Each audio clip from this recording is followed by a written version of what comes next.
bad as what it really was? It was even worse than what they say. You can't imagine what it smells like in a camp where they burn human flesh. Think about that a minute. When we came to Buchenwald, we didn't know what it was. We were getting ready to attack the city of Weimar in East Germany. And the commander said, U-4 machine gun operator. That was one. Check out that enclosed fenced area. We don't know what it is. It turned out to be Buchenwald. We used explosives to blow up the fence to get in. It was filled with emaciated, starving people stacked on racks in ugly little huts. There was a brick building that has 6 furnaces simply designed to burn bodies. I have seen stacks and stacks of human bones this high. I have seen naked, rotting bodies stacked like cornmeals, waiting to be burned in a crematorium. The camp commander's wife collected tattoos from the prisoners to be made into parchment or lampshades or whatever she thought would be nice to be a souvenir. You can't imagine how much evil that was. And the way it got that way, the young men about your age in Hitler's Nazi youth were inducted into Hitler Youth Group, and they were taught that we could classify everybody. If you've got blonde hair and blue eyes, you're at the top of the class, and so on down.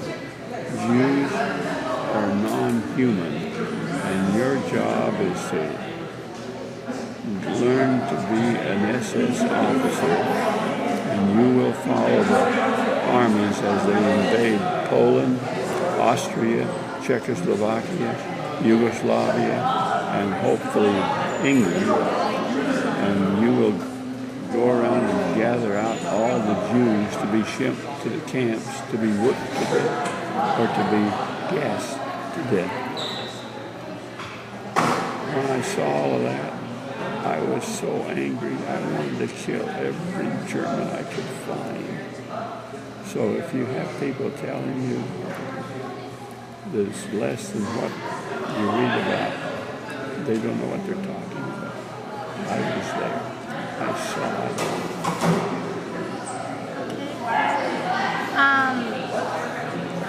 Another question I had was like, what do you want people to get out of the Holocaust? Like to learn from it? What I want them to do is to learn that Jews and everybody else are God's people. And the mistreatment, even in your high school, is on the way to getting that the way the Nazis did. So I've got to watch for all of that. I teach the children at the end of my class that we overcame the worst evil we have any record of in history. I knew they were my enemies. We killed them, got rid of them. But you young people have enemies that are much different than mine. They're spiritual in nature. They will attack your spirit. And if you let them, they will kill your spirit. Just like that shell that I showed you when I speak killed my friend.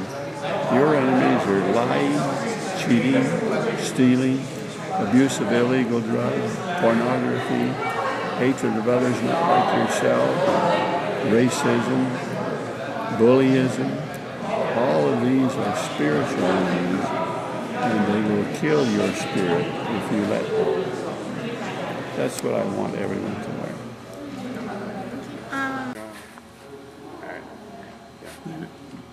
The prisoners in the camp were given a piece of bread about the size of their thumb, and a half a cup of potato soup that had sawdust in it. And that's all they got each day. And they worked in a quarry, digging stones out of the mountain. And the guards had attack dogs and whips. And if the prisoner fell down, the dog was trained to go for their throat. And so they tried to help each other from not falling down as best they could. When we came to the camp, we used explosives to blow up the fence, and we killed about 14 guards that were still there. But most of the guards had gone because they knew we were coming, I guess, and so they were marching the prisoners hut by hut out into the woods and shooting them all. And one of my friends, who lives in South Seattle, said his hut was the next one to go, and when we came, that saved his life. Oh my goodness. So he owed you because you saved his life. And they had there were big furnaces. There were 6 of them in Buchenwald in a brick building with a tall chimney, and they had a little rack on wheels that you lay the body on it and roll it into the furnace, and it's burned up. Were they doing that while you came in, or had they stopped that by then? Well, they stopped when we came because we stopped them. How many do you think are left? Like, what was the biggest camp that you liberated? Well, that Buchenwald was the only one that I was at, but my unit also liberated Flossenburg, which was in Czechoslovakia, and it was truly a death camp. People sent to Flossenburg were immediately killed. Dear lady, her name is Magda Scholem, and she has the numbers tattooed on her arm that she got in Auschwitz. And she also speaks to people. She's on the Speakers Bureau at the Holocaust Center. She's a very dear lady. Have you ever gone back there? I have. Yeah. I went back to speak to college students who were studying abroad from the University of Washington. And they met me at Weimar. And then I told them my story, where we came to the camp. And then I took them out to the camp the next day, and it's been restored, the front part of it. The gatehouse, which has all those cells where they were tortured and beaten, and there's a place where the SS people would stand and make them all line up and be counted for hours and hours and hours.